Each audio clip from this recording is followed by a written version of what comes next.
Hi, my name is Joanna, and I'm going to be doing a head-to-toe assessment, okay? I'm going to start by inspecting your head, and then we'll go down your neck, then your chest, your back, and then we're just going to go down the systems, okay? I'm going to first wash my hands. I'm going to start by looking at your, inspecting your face, which is symmetrical. I don't see any masses, any malformations. Your skin is nice and clear. And then I'm going to look into your head as well. There's no, I'm going to let go of your hair, okay? So there's no patches of hair missing. Your hair is thick and full. So that looks okay. Then I'm going to palpate. I'll be touching your scalp, looking for any masses, any lesions, any pain. No. So everything seems good. I don't feel any masses. I don't feel any hair loss. So that looks great. Next, I'm gonna palpate your sinuses. I'm sorry. These are your frontal sinuses. Are you having any pain? No. Good. Then this is your maxillary sinuses. Any pain? No. And then I'm gonna do your temporal mandibular joint, which is frequently called TMJ. Right here, I'm gonna have you open your mouth, close it, and then move your jaw side to side. Good. Any pain right there? No. Excellent. She's got great range of motion and no tenderness. Then I am able, when I don't feel any popping or any clicking or any weird abnormal sounds. Then I'm gonna inspect your ears. This is your auricle. I'm going to be looking for any masses, any lacerations, wounds, any scabs, which everything looks great. I'm going to feel your mastoid.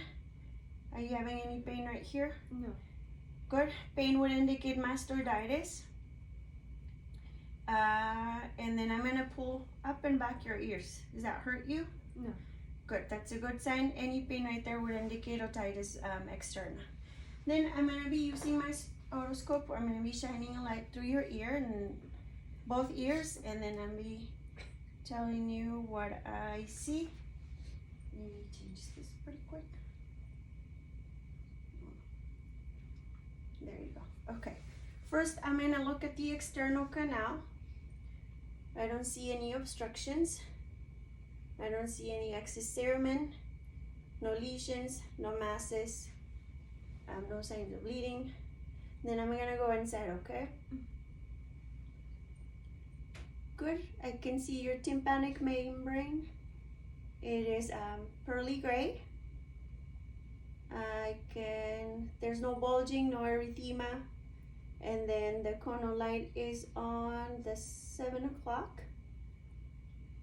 And then I also can see the handle and short of the malleolus, which is good. Now I'm gonna do the other ear. Again, I'm going to start by inspecting the exterior part of the ear canal.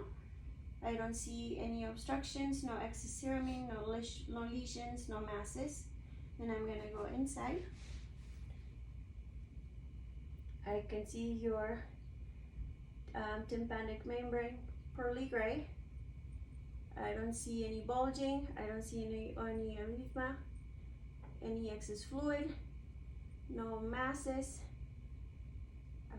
and then the corneal light in here, it is about 5 o'clock. And those are your ear. The next thing, I'm going to look at your nose. Let me change that. So I'm going to look inside your nose. Just right here, I'm going to shine a light through it. And then I'm going to look at the other side. Good. The mucosa is nice and pink. There's no obstructions. I can see the interior and the inferior, and the medial turbinates. I'm not able to see the superior. They're not normally visualized with this. I see nasal, your passages are patent. And then next thing I'm going to have you do is put your head back. I'm going to look at your septum right here, septum. It is nice and straight. There's no deviation. Next thing I'm going to do, I'm going to look inside your mouth. First, I'm going to have you open your mouth. I'm going to shine a line through it. This is not going to hurt you, okay? I'm just going to go through your mouth. Look at the mucosa. Look at the roof. The other side. Look at the gums. And then the floor of your mouth. I'm sorry, open wide. Excellent. Everything looks pink and moist. There's no lesions. There's no ulcers. There's no nodules. I didn't see any swelling. And there's no petechial rash anywhere on the roof or in the palate or anything. Next, I'm going to have you stick your tongue out. Excellent. There's no white patches. There's no lesions. There's no features. So the tongue looks okay. You can put your tongue back in. Then I'm going to have you put your tongue up. I'm just going to check your frenulum. Good. That looks great. It's nice and pink and moist. Your teeth look nice and clean and straight. And then next, I'm going to check the back of the tonsils. So for this exercise, I'm going to have you stick your tongue out and say ah. And there's a grading system, tonsil grading systems from 0 to 4, where 0, they're not visible when you open your mouth and say ah.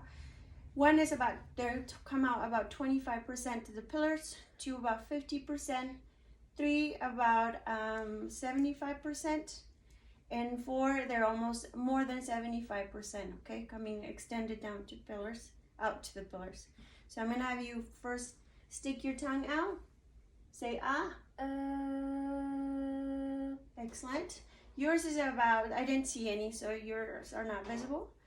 Now I'm going to check your oropharynx, which is also behind the throat. I'm going to have you again say ah and stick your tongue out. For here, I'm going to score you with the Malapati score, which is also 1 through 4. When you stick your tongue out and say ah, 1 means that I can see your full palate and your uvula.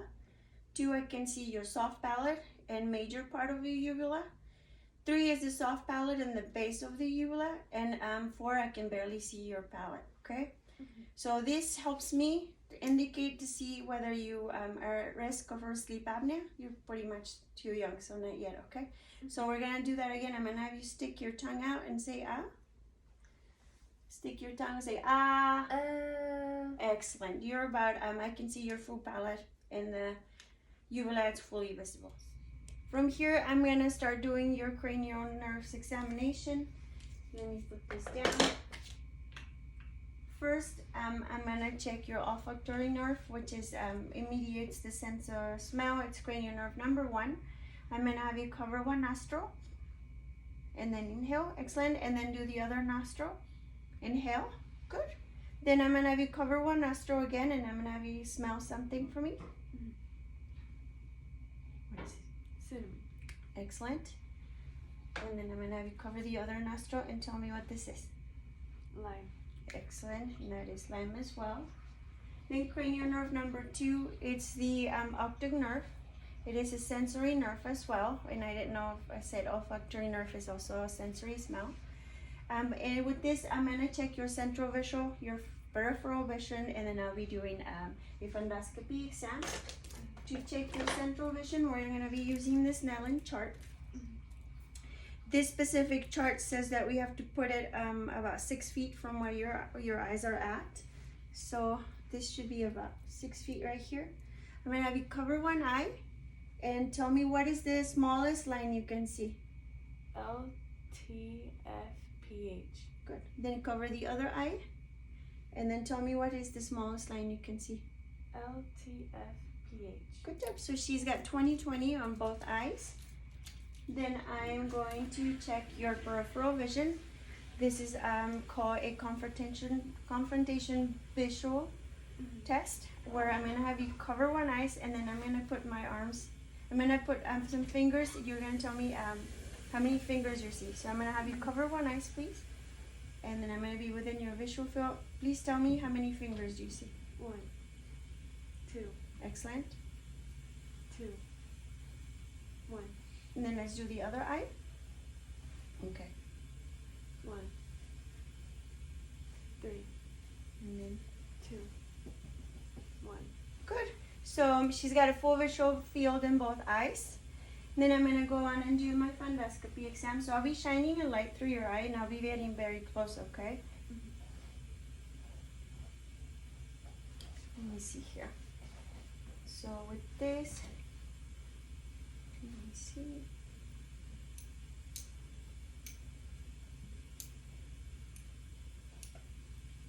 There you are. So I'll be getting very close. I'm gonna have you look straight. And then I'm gonna get closer.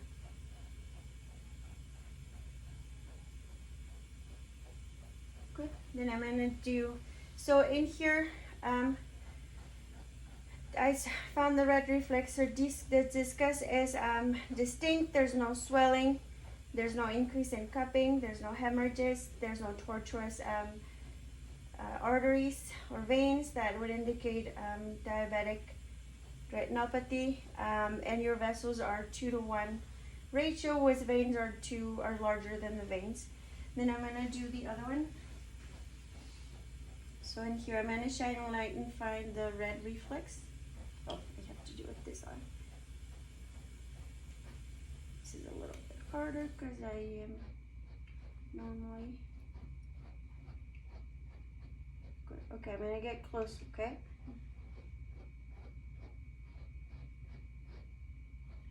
Okay, in here I see your retina is orange. Your disc is nice and white. There's no tortuosity. There's no hemorrhages, and that's pretty much it. Your ratios, venous to ratio, are the same as well, so that is normal. Then we're gonna go in and check cranial nerves number 3, 4, and 6, which is the 3 is the oculomotor. This mediates the size of your pupil. These are both, they're all motor nerves. This mediates the size of your pupil and the levator function of the upper eyelid. Then 4 is the trochlear, that mediates the superior oblique of the muscles, the eye muscles. And 6 is the abducens, which mediates the laterals rectus, okay? So first I'm gonna check the pupillary reflex. I'm gonna be shining a light through your eye, okay? I'm gonna do it with both sides. You ready? Good. That's nice and brisk. I'm gonna do it on the other eye. Excellent. Now I'm going to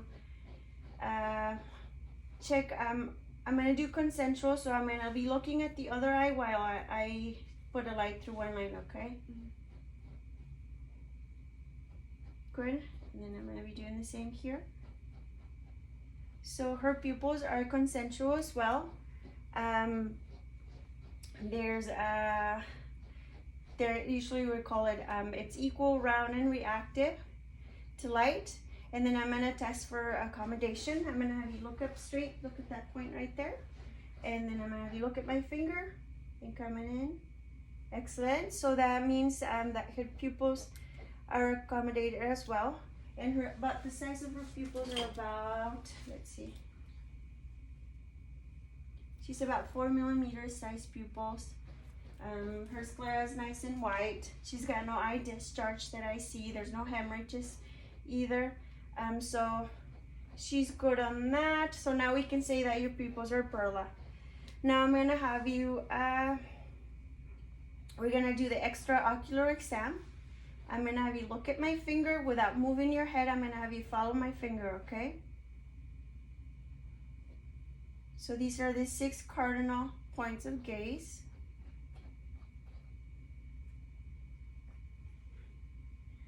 Excellent. So that is great. Now I'm gonna do a corneal right reflex. So I'm gonna shine a light through your nose and I'll be looking at your eyes, okay? Good. So she's got that great, she's got a symmetric light reflex of each pupil. The next test I'm gonna do here, it's called a eye cover test. I'm gonna have you look up straight again, and then I'm gonna cover one eye. I'll be looking at the other. Okay, so, okay, let's do this. Look up straight, and then the other one. Good. So she's got no misalignment, the eye muscle problems. Her eyes stay fixed. Now we're gonna do the trigeminal nerve, which is a sensory and a motor nerve. In here I'm gonna assess, which we did already, her mastication. She's got no limitation or range of motion in her jaw and her TMJ. And then I'm gonna check her sensory tracts of the forehead, your cheek, and your chin. So in here I'll be using this. You're gonna tell me whether you feel sharp or if you feel dull, okay? So, sharp or dull? Dull. Sharp. Dull. Sharp. Sharp. Dull. Excellent. Her sensations are intact in all the trigeminal nerves. Now I'm going to do next is the facial nerves. It is a sensory and a motor as well. The sensory part mediates the anterior 2/3 of the tongue, which we're not going to taste right now. We're not going to do. But I'm going to assess the motor part of the facial nerve, which is your face, the muscles of your face. I'm going to have you smile. I'm going to have you puff your cheeks. Excellent. And I'm going to have you raise your eyebrows. Excellent. So her facial movements are intact, they're bilateral, and they're symmetric as well. Next is the vesicochlear cranial nerve number 8, which is going to check for hearing.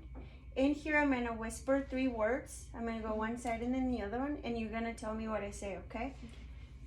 2. 2. Find. Dog. Dog. Excellent. And then Cat. right. Right. Low. Excellent. So that she's good on that. She's able to hear. And then I'm going to do a Weber test. So I'm going to put this in here. You're going to feel sensation. You're going to tell me if you feel it on both sides of your head, okay? I feel it on both sides. Excellent. So she's got good bilateral sensation. The next one, this is called a Rhinne test. So in this one, you're gonna be listening to something, okay? I'm gonna put it behind your ear first, and then I'm gonna put it right next to your ear. So you're gonna tell me when you stop hearing what you're hearing, okay? So I'm gonna do it. I stop. Okay, now I'm gonna do.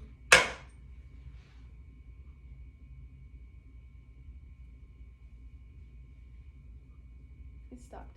Good. So normally air conduction is twice as long as the bone conduction, so that is normal, but I am going to do it in the other ear, okay? It stopped. And then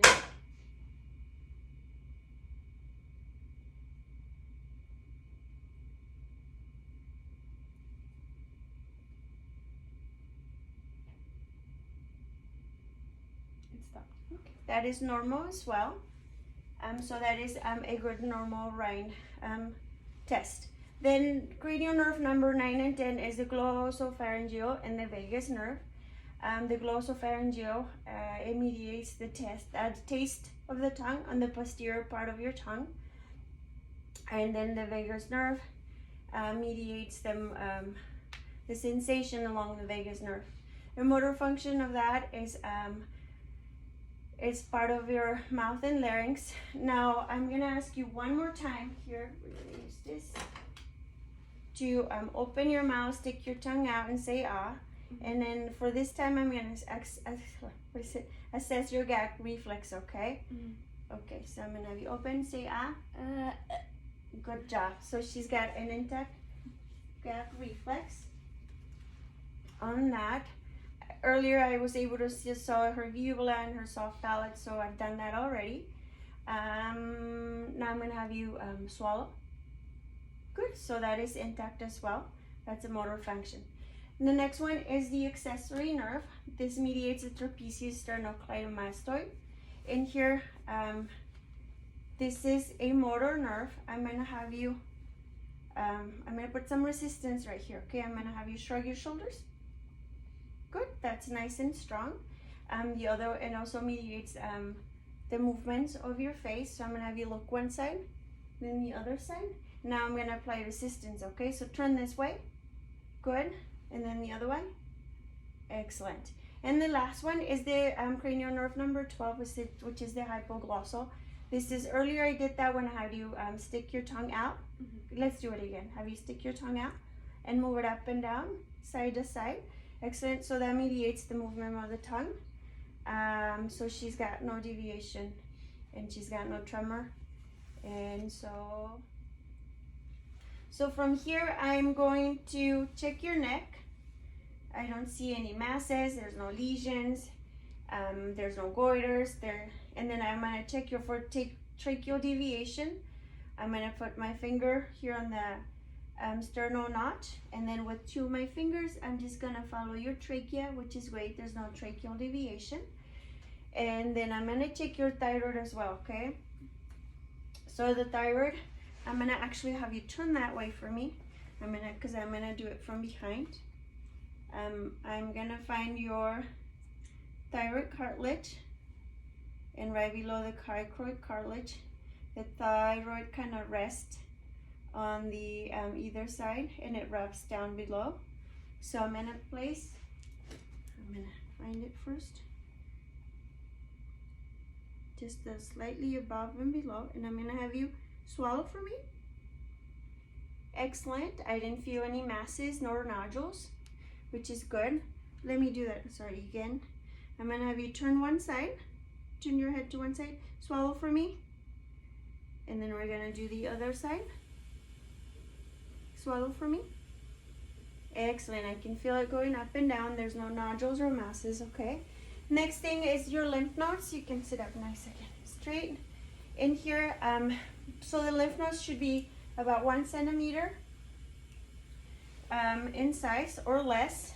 They should be non-painful, and they should be mobile, okay? So I'm gonna start by doing your preauricular, which is right in front of your ears. Any pain? No. Then I'm gonna do the postauricular, just is right behind the ear. Any pain? No. Then I'm gonna do your occipital, which is right below the head. Any pain? No. And then I'm gonna do your tonsillar lymph nodes. Any pain? No. Then I'm gonna do the submandibular. Any pain? No. Then the submental. Any pain? No. And then next I'm gonna do your cervical, which those lie on top, or the cervical lymph nodes, the superficial and deep, lie on top and underneath the sternocleidomastoid muscles. Any pain? No. Let me see under here. Any pain over here? No. Then I'm gonna do the supra clavicular. Any pain? No. And then the intraclavicular. Any pain in here? No. Okay, so that's excellent. Any lymph nodes that are over 2 centimeters big, they're hard and they're painful, that would be considered an abnormal finding, but yours were all good. Now from here, let me put this away. I am going to be doing a cardiac exam.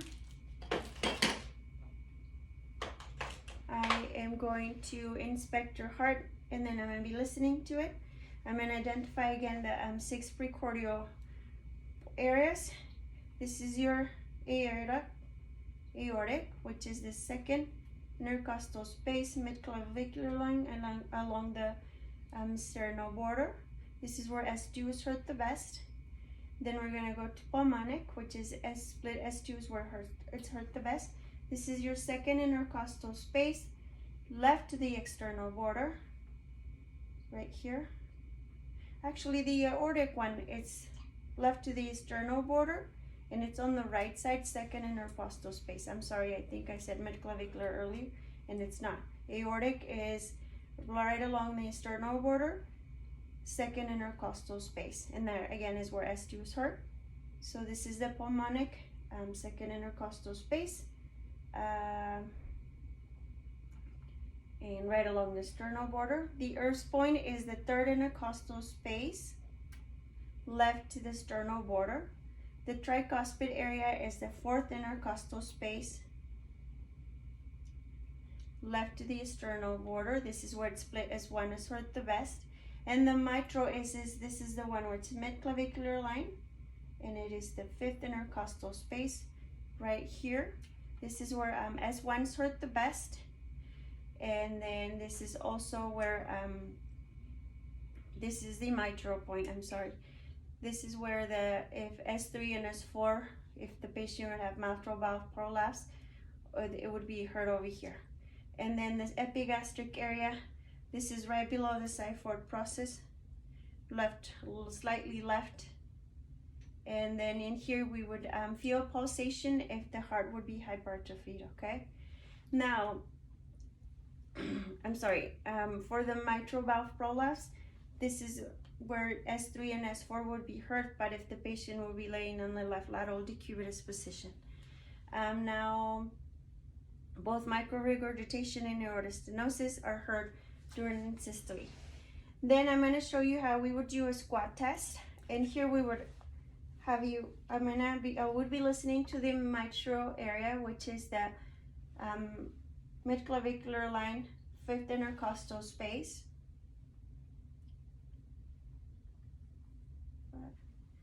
Over here. And then I would be having the patient, first we would have the patient standing up, and as the patient squats, if a clicking sound diminishes, that means mitral valve prolapse. But if there's a clicking sound and accentuates, that means there's the opening snap from aortic stenosis. The next text that I can show you what it is the Valsalva maneuver. I'm going to have you please lay flat for me. Again, we would listen to the mitral area, which is the left midclavicular line, fifth intercostal space. In here, I would listen. And then I would put my hand on her abdomen. And I would have the patient ask her to strain or bear down as if she was going to have a bowel movement. Now, if the sound gets louder while the patient's straining, that means mitral valve prolapse. If the sound diminishes, then that could mean aortic stenosis. So I'm going to start by first inspection. I'm going to look for any leaves or heaves that would indicate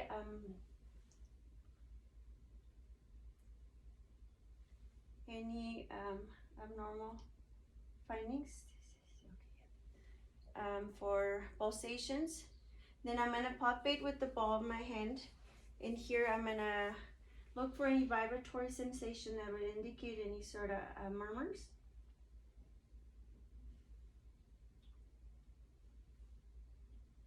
Good, I don't feel anything.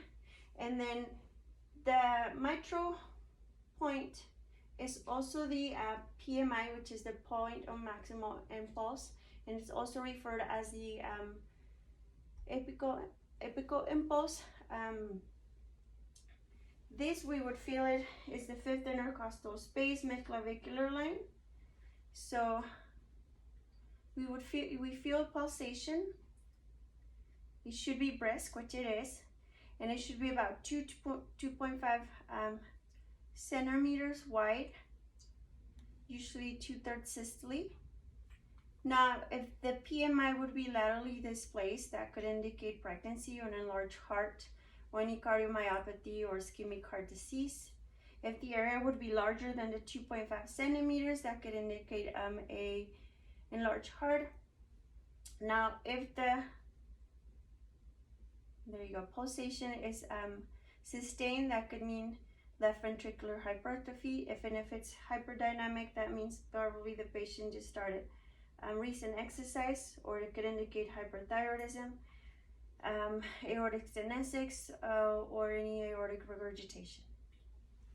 So now I'm going to auscultate the 5 precordial points using my diaphragm.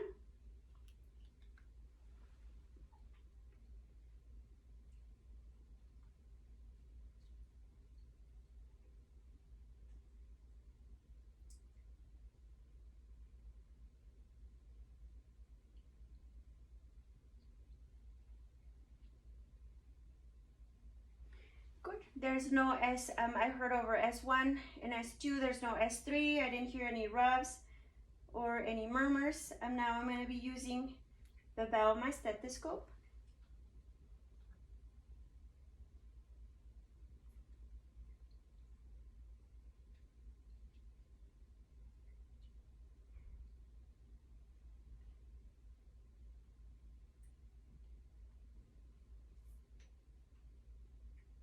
Again, S1 and S2 heard. There's no S3, no S4, no murmurs, rubs, or gallops. Then I'm gonna have you turn this way, please, for me to your left side. So just, there you go. I'm gonna listen again.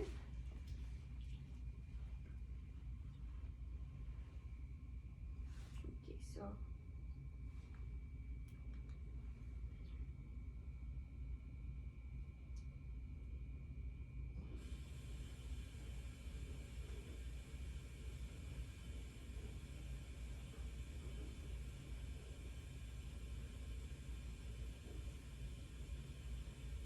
Then I'll be using my bell.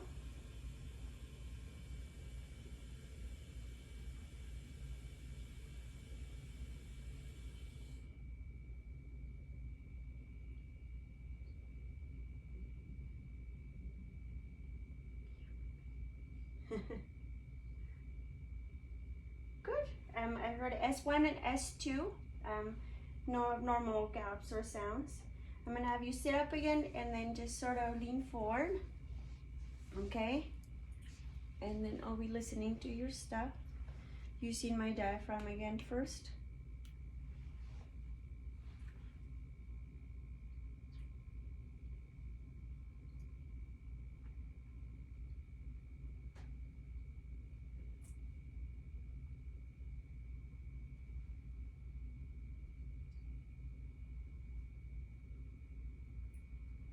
Then I'll be using my bell.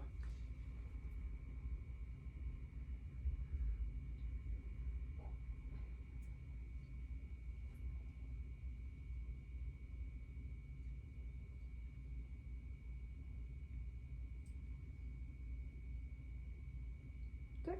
S1 and S2 heard. I didn't see any other affectation, any sounds. No S3, no murmurs or rubs or gallops. Next, I'm gonna auscultate for bruits. I'm gonna have you lay back down again. For this, I'll be using the bell, my stethoscope. I'm gonna do the carotids first, and I will do. So I'm gonna have you hold your breath for me for a second.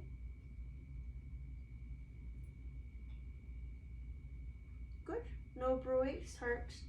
Then I'm gonna do the abdominal aorta. Right here. Yeah, nothing hurt. I'm gonna put your hands down right here.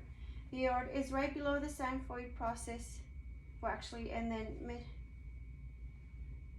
and the umbilicus. Then from here, I'm gonna do the renal artery, which is just lateral to midline between the xiphoid process and the umbilicus. I didn't hear any bruit. And then I'll be doing the iliac, which is slightly below the umbilicus to the lateral side. The other ones I would hear would be the femoral, which is right between the halfway from the iliac, superior iliac crest and the pubis symphysis, is within the groin. So in here and then in here. And then I didn't see any bruits in any of them. Now I'm gonna palpate her patient's pulses. There's a grading system for that, where they're graded on a 0 to 3. 0, there's no pulses present. 1, there's a weak diminished pulse. 2 is a brisk pulse, which is normal. And 3 would be a bounding pulse. So first I'm gonna do radial. We check bilateral. Normally I would do this for 60 seconds in each place. But for the purpose of this video, I'm only gonna make sure that she's got pulses, which is good. Now the pulses femoral would be again between the superior iliac crest and the pubic symphysis, right below the inguinal ligament. So sorry, I'm gonna touch you right here. So she's got brisk pulses here would be at +2. Then I'm gonna do the popliteal pulse in here. Let's see. I'm gonna do first one like this, wrap around my hand, and then just gonna slide my fingers right beneath the knee. And this is a brisk pulse, +2. Then I'm gonna do the same here with this knee, wrap it around and like, sorry, I'm putting my fingers right beneath the knee. There you go, this is a +2. Then I'm gonna do the posterior tibialis, which would be right here. She's got a +2, and then the other side. And I just have you so they can see right here, sorry. Good. +2, then the dorsalis pilis, which is lateral to the extensor muscle.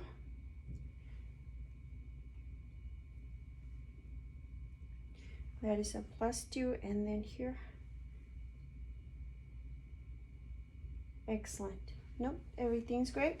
Now I would be checking for skin that is nice, warm, and dry. Checking for edema. That would be any sort of pitting edema. That would be soft. And usually they're within lower or upper extremities, but she's got no edema.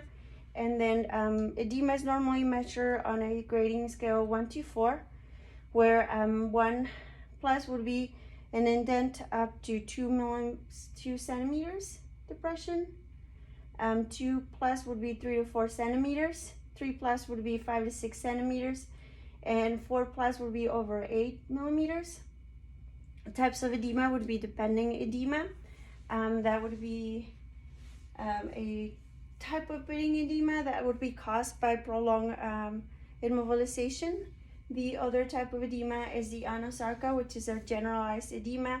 Could either be caused by kidney or liver disease. The other one, and then that's all the edema. The last thing I'm going to be checking for her would be capillary refill for the cardiac exam. We'll do that in the toes and her fingers, nails, which are almost immediate, and that is normal. And then I'll be checking her skin trigo. I'm gonna have you sit up again for me. And this is right below here. Sorry, I'm gonna pinch you, okay? Excellent, so that is great. That means it should turn right back to the normal skin. Any signs of dehydration, any scleroderma, or when patients are a little older, that would be it'll take longer for the skin to go back to the normal, or if it's too briskly, that could mean any sort of connective tissue disorder. Now that I've listened to, I've done your cardiac examination, I'm just gonna inspect your thorax, which I've noticed that it's normal in size and symmetry. You're not having any trouble breathing, your respirations are even. There's no you're not having any labored respirations, they're not having an intercostal retraction or using any axillary muscles to breathe. You don't have no pectic scavatum or any carinatum, which is barrel chest, that could happen when patients have COPD or chronic COPD. Your skin is nice and warm. It's dry. I don't see any lacerations or bruising or any masses. So I'm going to start by palpating as well.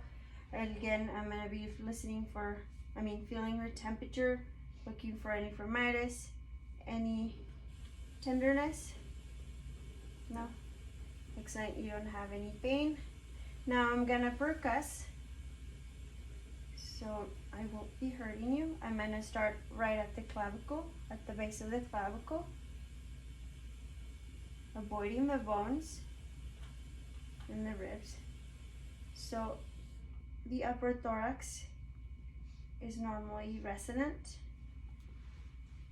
and over here, due to the organs, sometimes it should be dull, which it is. So now I'm going to do it right here as well.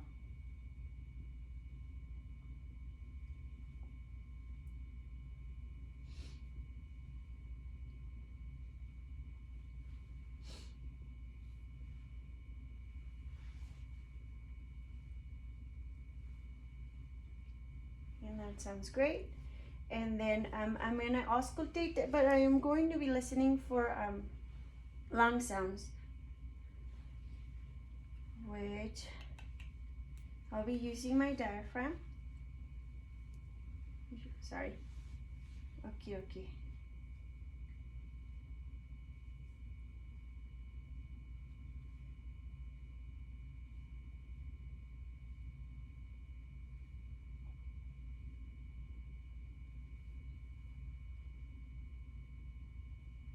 Take a deep breath.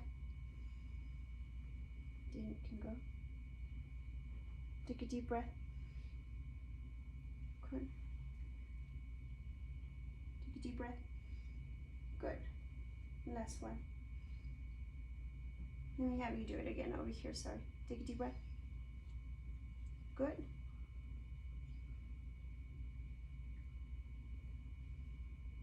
Good. Her lungs are loud and clear. Usually down at the bases they're a little bit low pitch sounds. In here they're a little bit louder because of the trachea, so there's they would be just a little bit more high pitch and more louder. And then there's no adventitious sounds like crackles. There's no rales, ronchi, or any wheezing noticed. So next I'm gonna inspect her back. So I'm gonna have you, let me get a chair actually. I'm gonna have you sit up nice and straight at the chair, turning that way. This way, okay, there you go. I'm gonna have you pull your hair over to this side. I'm gonna just move the camera a little bit here. Excellent. I'm gonna start here by, there you go. Maybe you can still see me. I'm gonna do the posterior, your back. I'm gonna start by doing a visual examination, making sure that her structures are good, they're symmetric. I'm not able to see, but normally we would have the patient in again so we can see fully her skin. Looking for any wounds, any masses, any bruising, any kyphosis, which would indicate any curvature of the spine, any scoliosis or any spine, we would be looking for her spinal alignment. There's no misalignments. Her position, she looks comfortable. She's in no respiratory distress. And as a visual, her lungs, her breathing seems normal. I'm also gonna palpate. First, I'm gonna start palpating you, looking for any firmitis, any thrills.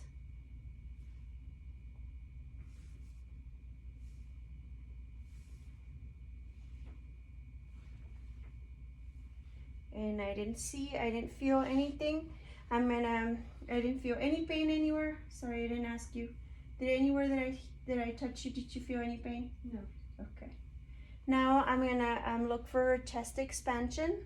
And here I'm gonna locate the inferior aspect of her scapula, which is right here. I'm gonna go right the middle and then count to 2. There you go, should be about T10. And then I'm gonna put my hands around it and push a little bit. Can you take a deep breath for me?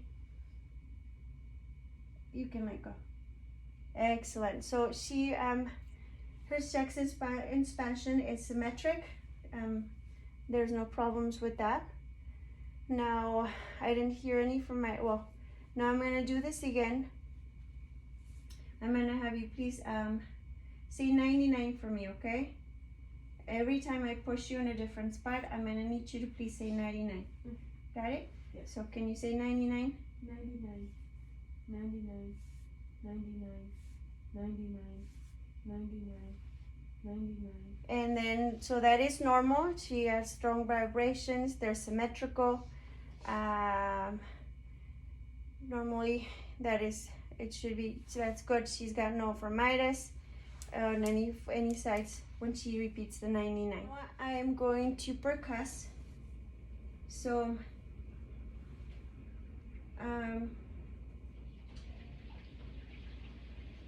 we should be doing it about 5 centimeters. Sounds is resonant. Usually any areas of consolidation would indicate, would sound dull. That would indicate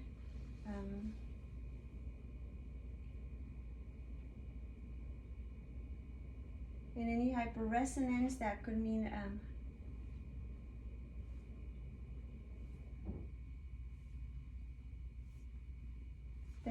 COPD or any pneumothorax. Many areas of consolidation like a mass or even an organ could indicate dullness. The next I'm going to check is this costovertebral tenderness. So I'm going to not do it hard, okay? But I'm going to have you ask you if it hurts, okay? So this is at the 12th rep.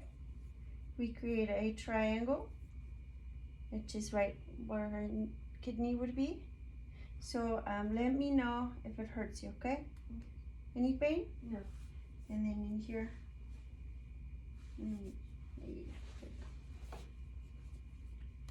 Any pain? No. Excellent. Any sort of pain in here would indicate any sort of nephrology problem, maybe kidney problem. Now I'm going to auscultate. I'm going to have you just breathe. Don't take a deep breath, just breathe normal or a little bit harder. Okay? You guys sit and you'll see. There you go. Or take a deep breath. I think it'll be easy for you.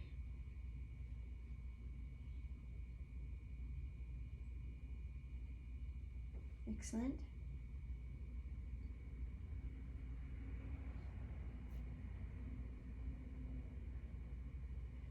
Again. Sorry. If you get dizzy, let me know. Take a deep breath again. And let go. Again.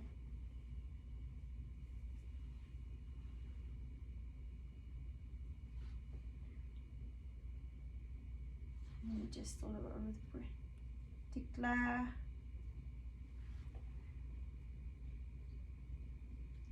Thank you. Last one. So bases of the lungs are normally low pitch, but their all over sounds up here are nice and clear. Sometimes because of the trachea, it could be a little bit louder, but or turbulent. But there's no adventitious sounds like wheezing, no crackles, no rails, or any adventitious like bronchi. So normally, now I'm gonna listen again. I'm gonna listen to E points, and every time you feel the diaphragm of my stethoscope, I want you to say E, okay? Okay. So, can you say E? E, E, E, E, E, E, E, E, E, E, E. Excellent. So all her E's were muffled. That is normal. Any sort of normal clear E would indicate any sort of pathology. And that's pretty much right now what entitles the back. Now I'm going to have you stand up. Now I'm going to have you lay back down in the chair here. Let me put this away. Please lay flat again. Good. Let me move the camera. Now I'm going to do the abdominal examination. I'm going to have you, I'm going to actually untuck your shirt. There you go. I'm going to inspect her abdomen. I'm going to first look. Sorry, I'll undress you, I promise. I'm going to first look at her contour for any, and then her skin, any scarring, any striae, the way she's breathing, any lesions, any heavy masses, or any pulsations that would indicate a triple A. And then, or any hernias that are popping out, or if she is distended, but everything looks great. Then I'm gonna auscultate. her 4 quadrants. Sorry if this is cold. So normally I would start by the right lower quadrant. I'm gonna listen for any bowel sounds. Now if I don't listen, if I can't hear any bowel sounds in a minute, then I would listen for 5 minutes in each quadrant. Well, just to make sure she's not hypoactive. For the purpose of this video, I'm only gonna listen until I hear the first sound. And I use the diaphragm of my stethoscope for this. Good.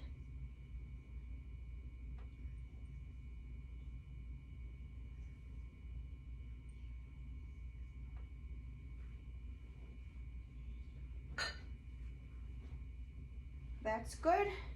So I hear bowel sounds, they're normal active for her. Then I'm gonna listen to her spleen area and her liver area, mainly looking for any frictions or rubs or any that would indicate any inflammation or tumors. Sometimes you would hear a venous hum on the liver area, and that would be from liver cirrhosis. So I'm gonna listen to that.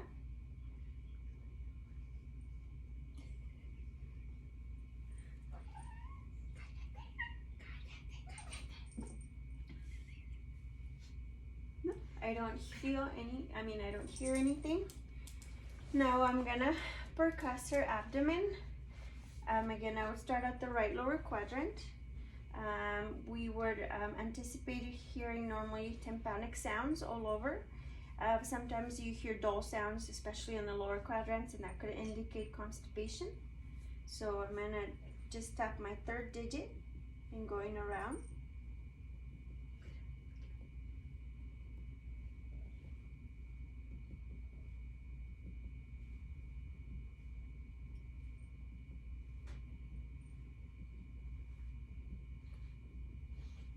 They're all tympanic. The other place where I would hear the dull sound would be where the liver's at, which I'm gonna check right now. And then, well, let's see. So to check the liver size, it would be on the mid-clavicular line. We would start from the top down, about the 5th intercostal space.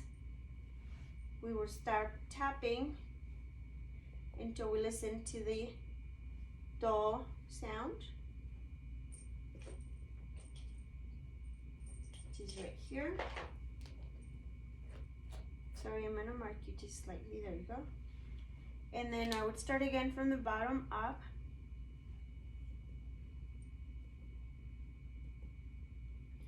Normally we would hear tympanic until we feel a dull sound, which is right here. Then I would measure this area.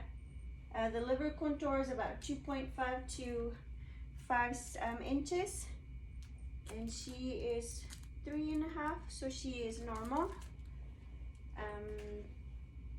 And that is that. Now I'm gonna palpate all of her quadrants. Again, I would normally start at the right lower quadrant, but if she would be having pain in any of the quadrants, and then I would start away from the pain, or from where she's having the pain.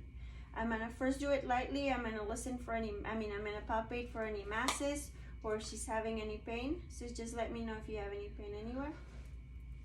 No. No? Any pain? No. So this was slightly. Now I'm gonna do a deep palpation. Just palpating for any liver, any masses anywhere. Any pain anywhere? No.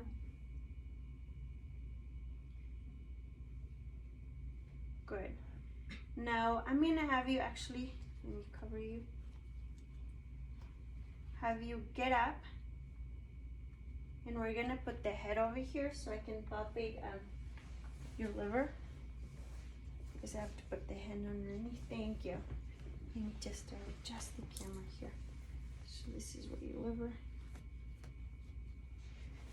Oh, cool. You can actually see it.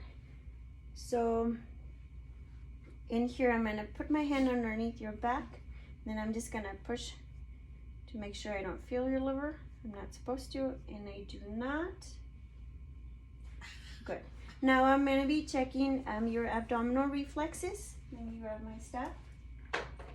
I'm gonna move from the epigastric area down, and the skin should contract, and that'll check thoracic, usually thoracic spine, checking for T5 to T7. So I'm gonna do that. Good, she's got contraction. Then I'm gonna do it from the right lower quadrant area down to the umbilicus. Good, that contracted, and that checks T7 to T9, and then I'm gonna do it lateral to the umbilicus area, and that'll check from T9 to T12. Good, the skin contracts as well. Now to check for appendicitis, there's different types of tests that we can be doing. I'm gonna undo your pants again. First, I'm gonna start by the McBurney's point, which is the area right between the umbilicus and the right lower quadrant right here. I'm gonna push on it and you tell me if it hurts. No? Any tenderness would indicate a positive finding, and that could mean appendicitis. The next test would be psoas sign. Let me see, just over here. So I'm gonna lift your right leg. Let's just keep it straight. Does that hurt you? No. The other way to check for psoas signs, I'm gonna have you turn that way actually. Excellent, try to keep your legs straight for me, both of them. And then I'm gonna pull up and back. Does that hurt you right here? No. Okay, good. Then we can have you please be on your back again. Any pain that could indicate, any pain on the right lower quadrant can indicate appendicitis. Then I'm gonna do the obturator sign. I'm gonna have you flex your knee about 90 degrees, and then I'm gonna move your ankle and then push on your knee. Does that irritate it? No. Does that hurt you right here now? Then I can also do it the other side. Does that hurt you? No. Excellent, so that is good. And the next thing I can do is check for rebound tenderness within here. I'm gonna push down on the right lower quadrant and release fast. Any pain? No. Good. So that is the no rebound tenderness, no signs of appendicitis. And the last one is the rub 6, which if I press down on the right lower quadrant, are you having any pain? No. Good. And that is also to check for any appendicitis, so that's good. The last test is to check for cystitis. And in here, I'm gonna put my hand down in here again, and then I'm gonna push. Take a deep breath again. Does it hurt you? No. Okay. So that is a negative Murphy sign, and that is to check for any sort of cholecystitis. Also, can we do it again? I'm gonna push again. Take a deep breath. Does it hurt? No. Okay. If the patient would have like stopped breathing or stopped to take a gasp of air, that's also indicative of a positive Murphy sign. That would indicate cholecystitis. Next, we're gonna go on to the musculoskeletal system. Let me break this down here. I'm gonna have you stand up for me, please, Andrea. We're gonna check the camera here. See, I'm sorry, yes. Okay, so in here we're gonna be checking a few things, okay? No, wait, just have you stand up for right now. I'm gonna be checking some things in your wrist. We're always gonna check for symmetry. We're gonna start out with your fingers. I'm gonna have you spread them apart like this, and then close. Okay, I'm gonna have you spread them up, okay? Don't let me close them, okay? Good. Let me have you close, and then have you try to open them. Good. So those are good with resistance. Next, we're gonna do. I'm gonna have you put your hands like this and put your thumb up. I'm gonna have you resist, okay? Just move them. Don't move them. Don't let them move it. No, don't let me move them. Good. Then next thing we're gonna do, you can let go. I'm sorry. We're gonna do flexion and extension of your wrist, which is where you're gonna have you make a stop sign, and then I'm gonna have you try not to let me down. Good. Then I'm gonna have you bring them down, and then try to not let me get them out. Excellent. The next thing in here, we're gonna do an ulnar deviate. Ulnar deviate, it's like this. So have you nice and straight. Let's have you go towards the excellent.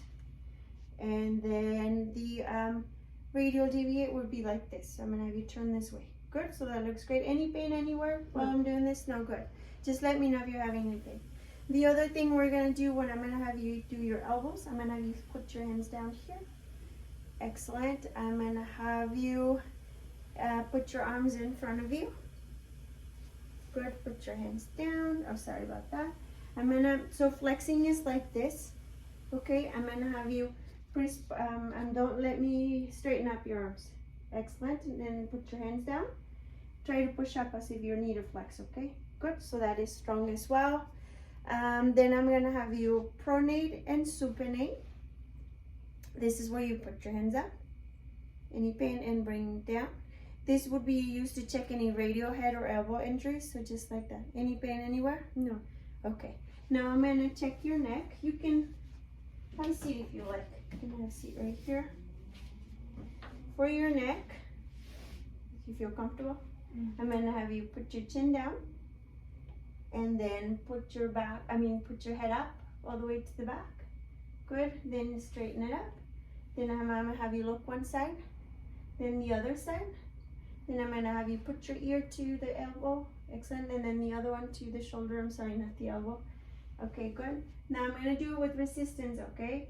Are you able to push your? This is your left ear down to your left shoulder. Don't let me do it. Good. I'll do the other side. Good. And then we did it earlier where you tried to turn your face this way. Good. And then the other one's, that one's good too. The next part in here would be the shoulder. I'm gonna have you put your arms up. Try to put them all the way up. Good. I'm gonna try to bring them down. Don't let me resist them. Okay, good. Then put your arms down. Try to bring them up. Don't let me resist them. Good. And then out to the front. Okay, try to bring them down and don't let me resist them. And then put them down again. Put your arms down. And then try to bring them from with your shoulders. Try to bring them up and don't let me resist. Good. So those are strong and bilateral. Then I'm going to have you do abduction, which I'm going to have you put your arms out. Good. And then adduction. Okay, now I'm going to do it with resistance. Try to open up your arm. Good. And then bring them up. And try to bring them down. Good. Those are nice and strong as well. The next thing you do, I'm going to have you stand up again for me. I'm going to actually have you turn that weight for me and then flex. Flex at the hips, so just bring your back down like this. Excellent. In here, I'm going to check your spine, make sure there's it's metric, which it is great. So that's good. I'm going to have you stand up and then extend your spine this way. That's good. Does that hurt you? No. And then I'm going to have you turn that way again. I'm going to have you rotate one side and then the other side. Any pain? No. And then I'm going to have you do one side like this. Put your hand down in your knee. And then the other side. Any pain? No. Excellent. And then next thing I'm going to have you do your hips. I'm going to have you do any flexion. And then bring it back, extension. Any pain? No. And then I'm going to have you do abduction, which is open that way. Sorry. And then bring it back down. And then actually bring it over to the other side of your leg like this. Any pain? No. Now we're going to do the same with your left hip. We're going to do a flexion and then an extension. And then we're going to do abduction and then, abduction and then adduction. Like this, the other side. Any pain like that? No. Excellent. Now for here, I'm going to have you lay flat on our table. Thank you. Let me get you a pillow. Are you okay? Here, I'll make this. Okay, this is where we're going to do, I'm going to check your hips again, okay? Mm-hmm. I'm going to do, let me go this side. So, put that in the way. For your hips, I'm going to have you rotate. So you tell me if it hurts. We're going to rotate outside. Does that hurt you? No. And then we're going to do internal rotation. Does that hurt you? No. And then in here, I'm going to rotate externally. Does that hurt you? No. And then I'm going to rotate internally. Does that hurt you? Yeah. Okay. Actually, we're going to go back to your hips. I'm going to have you flex your knee. I'm going to have you bring your hip this side. Does that hurt you? No. Does that hurt you? No. And then I'm just going to have you go around. Does that hurt you? No. And then we're going to do the other way. Good, doesn't hurt you. Then I'm gonna go check your other hip. I'm gonna have you bend. Bring it in. Does that hurt you? No. Gonna bring it this way. Any pain? No. Then we're gonna bring it out. No, and then I'm gonna have you just go around. Initially, I should check for hip stability, which looks nice and straight and stable. Then I'm gonna have you sit back over here and put your knees, just let your feet down. We're gonna check your knees. Are you able to extend them like this? Yeah. Good. And then bring them down. And then I'm gonna have you, don't let me extend them, please. Okay. Got it? And then bring them back up. And then try to bring them down. Good. Okay, now I'm gonna check your toes. Basically, like we did your fingers, we were gonna do with your toes. I'm gonna have you just extend them and then flex them. Good. And then we're gonna do the ankles. The ankles, I'm gonna have you dorsiflex, which is bring your toes up. Does that have you any pain? No. And then I'm gonna have you just point your toes like that. Any pain? Let me apply resistance. Try to bring it up. Good. Now let me do it again. Good. Now let's do it this one. Try to bring it up. Good. Nice and strong. And then try to do it again. Good. Very strong. Now I'm gonna have you do your ankle towards this side. There you go. And on the other side. Good. Now the other ankle. And then the other side. Excellent. And then I'm gonna have you try to do that with resistance. So try to bring them out like that, like you were turning them. Good. And then try to bring them in when they're out. Try to push them in. Good job. They're very nice and strong. Okay, so now we're gonna do some provocating tests. I'm gonna have you lay flat again. I'm gonna put a pillow here for your comfort. First, I'm gonna be checking your knee stability. We're gonna be doing the valgus test to check for any medial knee, ligament. Then I'm gonna be doing, so this is done like this, sorry. Any pain? No. Any pain? Mm-mm. So that is negative. Then I'm gonna do the other side. Pain? No. And then pain? No. Next, I am going to be doing the knee drawer test. This is to check for any ACL, PCL tears. Any pain? No. Any pain? No. Excellent. Then I'm gonna do the other side. Thank you.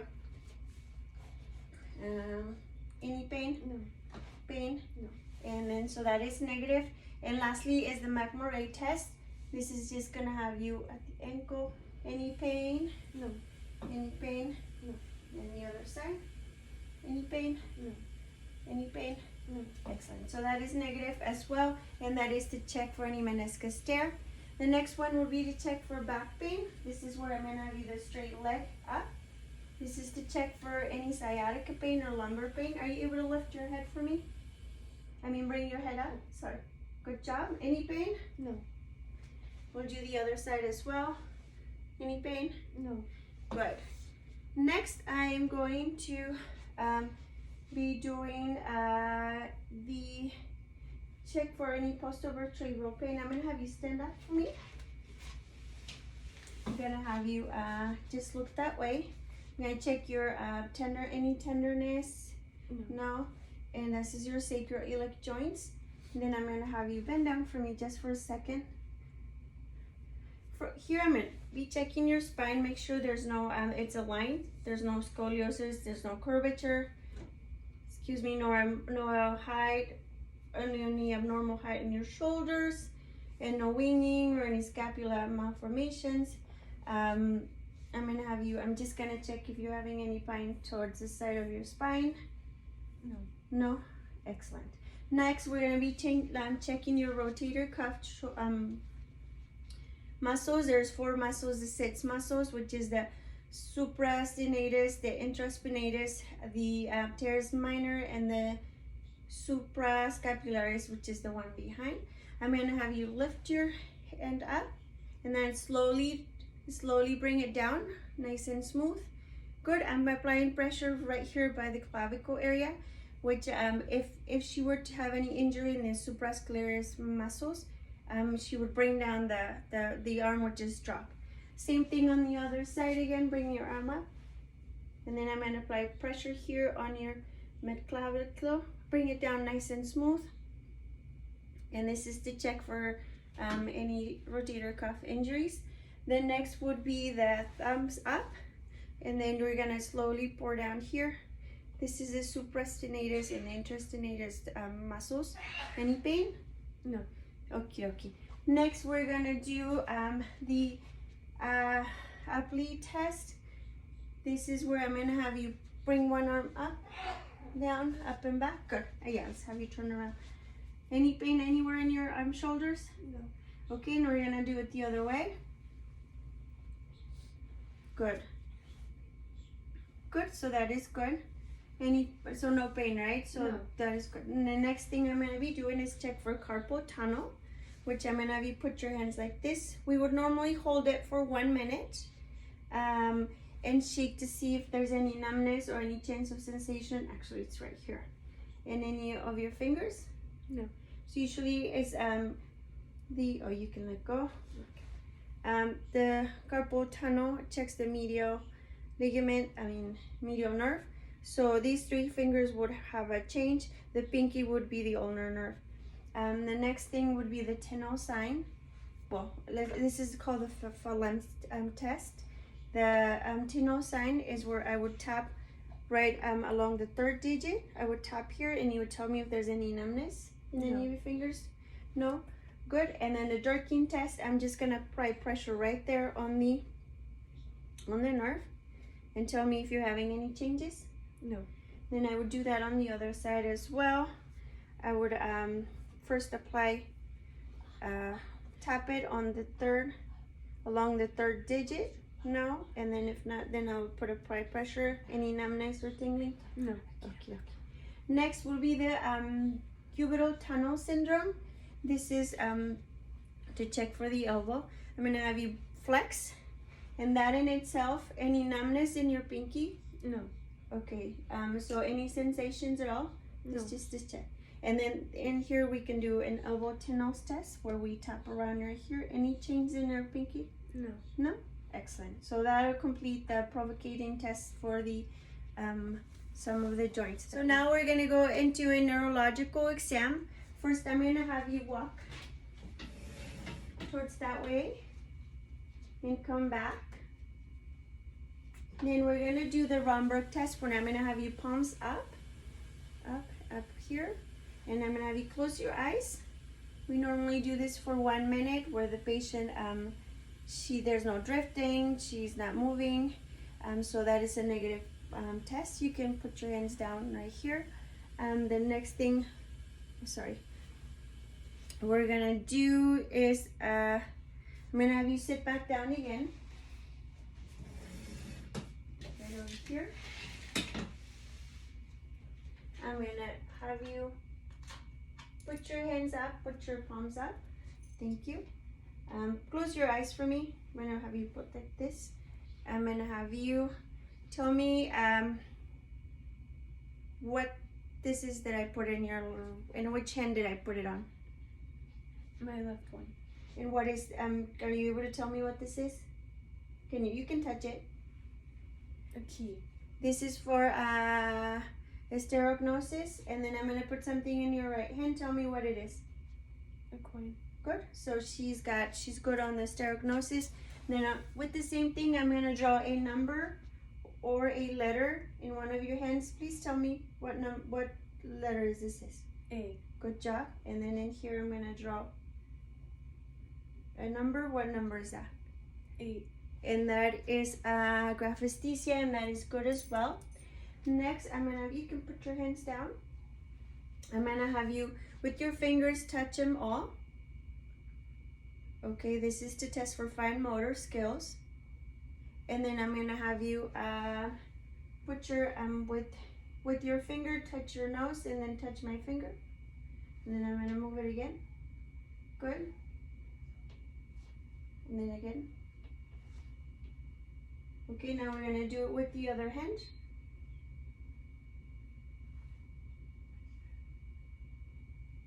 And that is assess her sensations to sharp or soft. I'm gonna have you close your eyes, and then you're gonna tell me if it's sharp or soft. And then you're gonna point to me where it hurts. I mean, where I touched you. Okay. Sharp. Good. Where? Sharp. Good. Let me do. Expose your skin. Sharp. Good. Let me do over here. Dull. Dull. Okay, I'm gonna do it right over here. What's that? Sharp. Good, and then one last one over here. Sharp. Good, so she's got good skin sensations. Now we're gonna go up to the reflexes. I'm gonna be doing first the brachial right here. Brachioradial, this is innervated right 5 and 6. Okay, and the reflexes are graded, deep tendon reflexes are graded on a 0 to 4, where 0, there's no reflex noticed, there's no impulse. 1 is slightly but present. 2 is brisk response, which is normal. 3 is very brisk, and 4 would be a very clonus response, okay? So now I'm gonna do the other brachial right here. This is a +1. Now we're gonna do radial, biceps, I'm sorry. Okay, +1. Let's do the other one here. Just relax this arm here. Good. Now I'm gonna do your triceps. This is innervated by, this is, oh, I forgot. I'll tell you. There you go. That is a +2. Nice. That's a +2. I'm gonna have you just split your, this is a patellar. Good, +2. The other one's a patellar. And then the Achilles, this is gonna be a little harder. Just have you relax, okay? Relax. Relax. Just like there you go. Good. That is a +1. Good. That is a +1 as well. So the brachioradial is innervated by 5 and 6. And the biceps is innervated by cranial nerve 5 and 6 as well. Triceps is 6 and 7. The patellar is by L2, 3, and 4. And the Achilles is by S1. And the last thing I'm going to do, I'm going to have you lay back down. Okay, this is the Brudzinski sign. I'm going to lift your head. Okay, that is negative. This is the check for meningitis. And then let me go the other way. Kernick sign. I'm going to lift your knee, and that is negative as well. And this is also for the many signs of meningitis. And this concludes our head to toe examination.